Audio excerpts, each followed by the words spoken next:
All right, first we're gonna capture barking with frustration.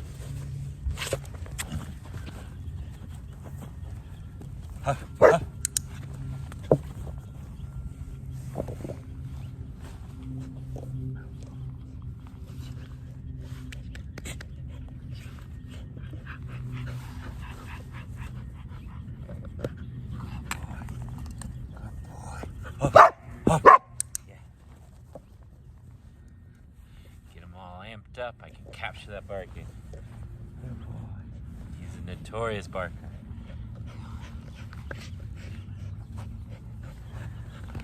So I want to put this behavior on cue. Speak, speak, speak. Yes. He has lots of different vocalizations, so I'm trying to get that big piercing boof. Good boy. Good boy. Speak, speak. Less stomping and excitement for me, more of a subtle cue.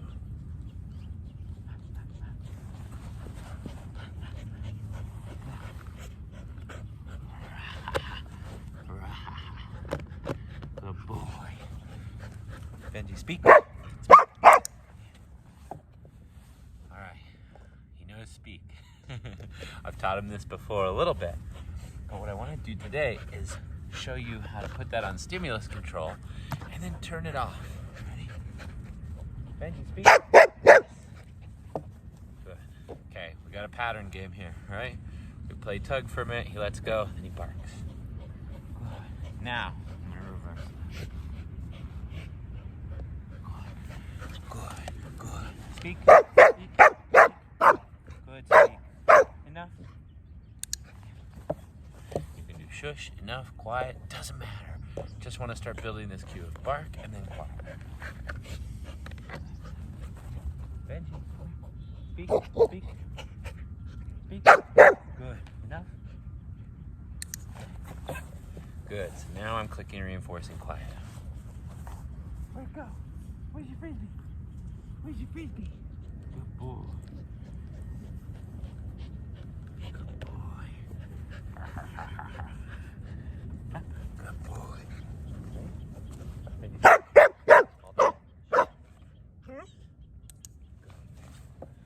I don't care if he's standing, sitting, or laying down, as long as he stops barking. That's the moment I'm going to click and reinforce.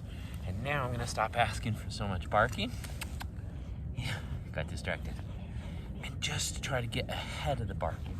Good, good, good, good. So I create a monster, I turn it off.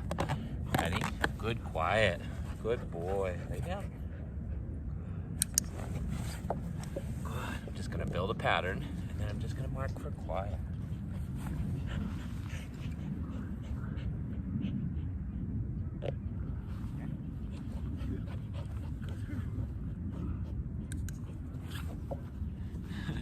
So he's got a history of barking when he wants something.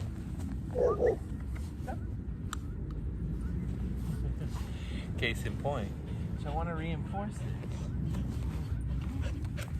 Sit. All the time.